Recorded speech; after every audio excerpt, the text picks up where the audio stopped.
एक राजा था। उसके कोई संतान नहीं था। इससे राजा की रानी कमला बड़ी दुखी थी। एक दिन की बात है। रानी सुबह सुबह अपने महल से बाहर निकली। अभी वो थोड़ी दूर गई थी कि उसे अपने सामने एक किसान आता हुआ दिखाई दिया। किसान के कंधे पर हल था। वह कोई लोकगीत गुनगुनाता हुआ जा रहा था। अचानक किसान की नजर उसी रानी पर पड़ी। वह तुरंत ही लौट पड़ा। रानी ने उसकी इस हरकत को देख लिया।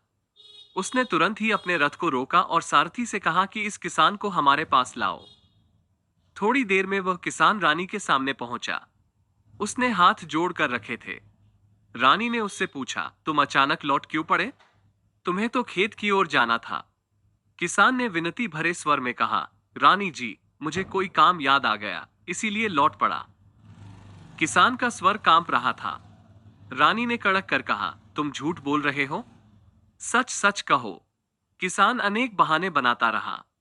जब रानी एकदम गुस्से में भर उठी तब किसान ने गिड़गिड़ाते हुए कहा, आप मेरी मां के बराबर है। यदि आप मुझे क्षमादान दे तो मैं सच सच बताऊं। रानी ने उसे क्षमादान दे दिया। तब किसान अपराधी की तरह सर झुकाकर बोला, रानी मां, मैं किसान हूं। खेती ही मेरा जीवन है, संसार है। आज मैं पहली बार खेत बोने जा रहा हूं और सबसे पहले।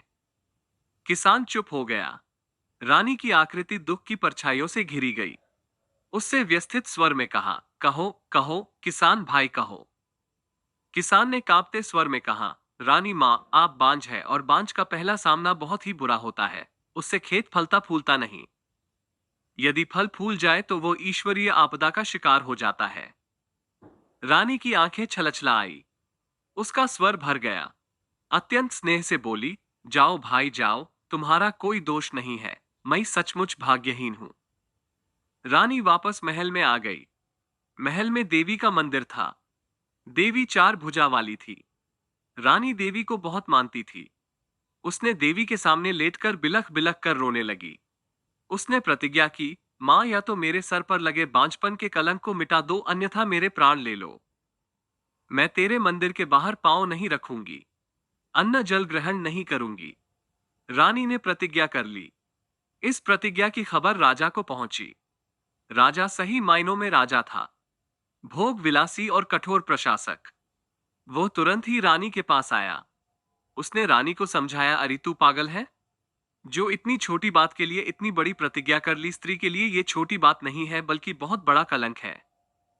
रानी ने सुबक कर कहा, महाराज, आज मैं सुबह सुबह निकली तब एक यात्री ने। रानी अचानक चुप हो गई। उसने देखा कि राजा की आंखें गुस्से में लाल हो गई है। चेहरा कठोर हो गया है।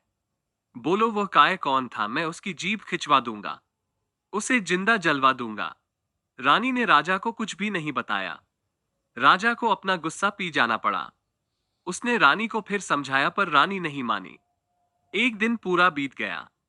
रानी की पीड़ा गहरी आस्था में बदल गई। मन की शक्तियां बलवती हो गई।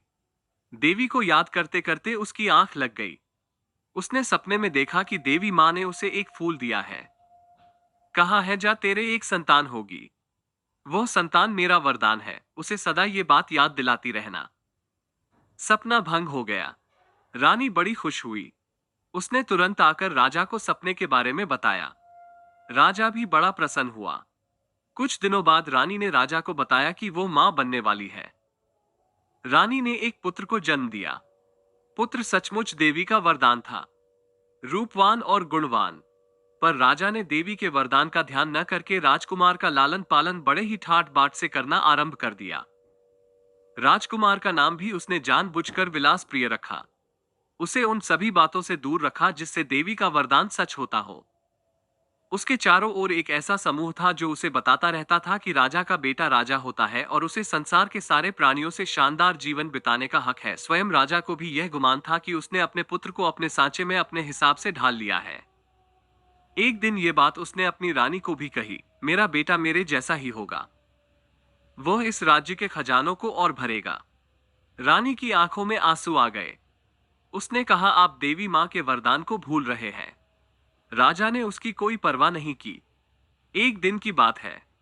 राजकुमार विलास प्रिय शिकार खेलने के लिए महल से अपने साथियों को लेकर गया। वो थोड़ी ही दूर गया कि उसे जंगल में आग जलती हुई दिखाई दी। उसने पता लगाया तो मालूम हुआ कि उसके कारिंदे कुछ गरीबों की झोपड़ियां जला रहे हैं। राजकुमार ने पूछा, क्यों जला रहे हैं? उसके साथी ने बताया, राजकुमार, इन लोगों ने हमारे खिलाफ बगावत की है।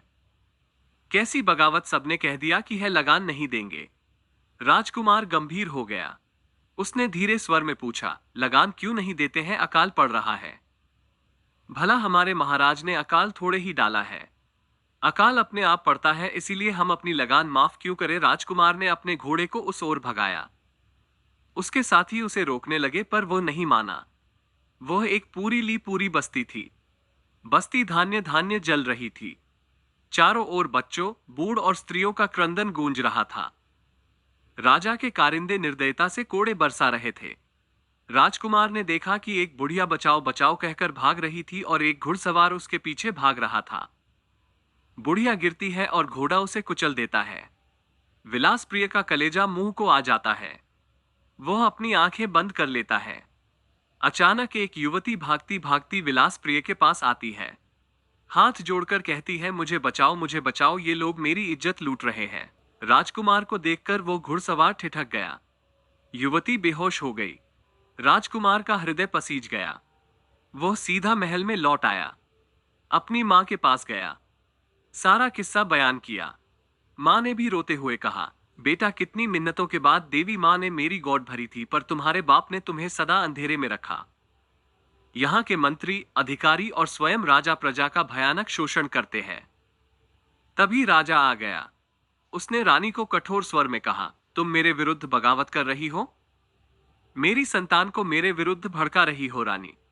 मैं राजा हूं और एक राजा रानी को भी बगावत के आरोप में सजा दे सकता है। विलास प्रिय ने विनती भरे स्वर में कहा, लेकिन पिताजी, ये तो आपकी पत्नी भी है और मेरी मां भी है। राजा पहले राजा है। हम सबके बीच कोई मानवीय नाते रिश्ते नहीं। राजा ने लापरवाही से कहा, मानवीय संबंधों से सिंहासन की रक्षा नहीं होती। प्रशासन चलाने के लिए कठोरता की भी जरूरत होती है। विलास प्रिय कुछ नहीं बोला। वह चुपचाप अपने कक्ष में आ गया। रात को चोर की तरह निकल पड़ा। अपने नगर को देखा। प्रजा अनेक कष्टों से जकड़ी हुई थी। गरीबी, असमानता, अभाव। वो घूमता रहा। अचानक उसने देखा कि एक रथ को कुछ आदमी खींच रहे हैं। उसमें एक धनवान बैठा है, गहनों में लदा फदा। उसने पूछा तो ये पता लगा कि ये धनवान के गुलाम है, लेकिन रथ तो घोड़ों से जोता है। राजकुमार ने कहा, मैं अपने घोड़ों को तकलीफ क्यों दूं? मेरे पास मेरे गुलाम है।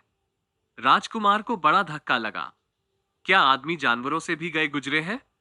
वो पीड़ा से तिलमिला उठा। वह आगे बढ़ा।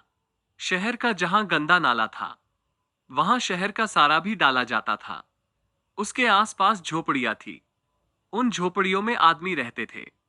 सवालों से घिरा हुआ वो लौट आया। मंदिर में जाकर देवी मां के दर्शन करके बोला, ये तेरा कैसा संसार है? उसे आवाज सुनाई दी, तू इन्हें सुधार, बदल, तू मेरी ज्योति है, वरदान है, भलाई है, परोपकार है। राजकुमार ने दूसरे दिन ही कह दिया, आपको अपनी व्यवस्था बदलनी होगी। रंग भेद, जाति भेद और धर्म भेद से ऊपर मनुष्यों को अपना अपना हक देना होगा। आप राजा हैं, प्रजा के सुख के आप जिम्मेदार हैं। यदि मैं ऐसा नहीं करूं तो मैं आपका विरोध करूंगा। राजकुमार, हाँ पिताजी, आपके मंत्री, अधिकारी, सामंतवान और छोटे छोटे चाकर प्रजा पर बड़ा अत्याचार करते थे। एक राजा का बेटा ऐसा सोचकर अपना पतन कराता है। राजा ने क्रोध भरे स्वर में कहा, यदि तुम ऐसा सोचते हो तो मेरे महल से निकल जाओ। जो आज्ञा पिताजी।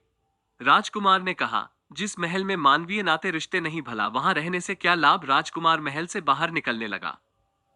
तभी रानी आ गई। वो राजकुमार से लिपट लिपट कर रोने लगी। राजकुमार ने कहा, चिंता न कर, मैं देवी का वरदान बनकर ही बताऊंगा। हाँ बेटा, मां ने तुम्हें इसलिए ही मेरी कोख में जन्म दिया है। राजकुमार महल से निकल गया। वो घूम घूम कर लोगों को जगाने लगा। कोई प्रजा पर जुल्म करता तो राजकुमार उसके आड़े आ जाता। राजा परेशान हो गया। जब उसे यह मालूम हुआ कि राजकुमार के लिए भोजन एक हरिजन कन्या बनाती है तो राजा बड़ा ही क्रोधित हुआ। उसे लगा कि किसी ने उसके मुंह पर थप्पड़ मार दिया। लेकिन राजकुमार विलासप्रिय, परोपकार, दया और भलाई के रास्ते पर चलता रहा। उसकी आत्मशक्ति इतनी प्रबल हो गई थी कि वो लोगों के दुख दूर अपने स्पर्श से कर देता था। एक दिन उसने एक बावड़ी के किनारे दो अंधों को रोते हुए देखा। पूछा, क्या बात है बाबा, हम दोनों अंधे हैं, ठोकर खाते हैं। अरे भाई, भगवान का नाम लो, अपनी आत्मशक्ति, विश्वास और आस्था को जगाओ।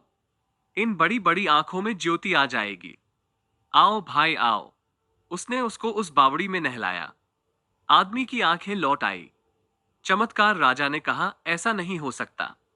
तभी राजा को मालूम पड़ा कि किसानों ने इस बार लगान नहीं दी है और उसके सिपाही जब गए तब राजकुमार ने उन्हें वापस भेज दिया।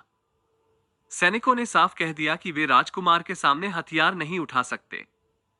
वे तो उनके सामने जाते ही अशक्त हो जाते हैं। राजा ने पांव पटक कर कहा, मैं स्वयं उसे पकड़ कर लाऊंगा, उसके सारे ढोंग को मिटा दूंगा। राजा सैनिकों के साथ गया। उसने देखा कि राजकुमार सभी वर्गों के लोगों के साथ कीर्तन में मग्न था। राजा ने सैनिकों को आज्ञा दी, इन सबको भगा दो।